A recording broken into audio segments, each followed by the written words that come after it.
Hi, my name is Aishwarya and I recently completed my master's in user experience design from Chitkara University.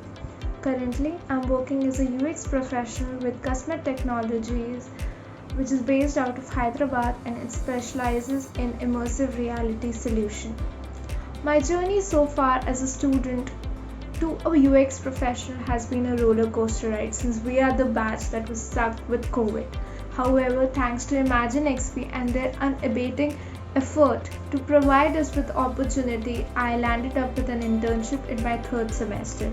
The process has been a little bit tedious with multiple interviews and design tests, but thanks to my faculties, their guidance, I eventually cracked it.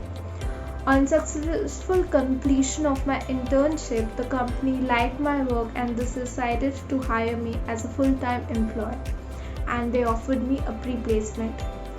It's been a year since I started working and as an industry professional so far it's all about hard work, growth and learning.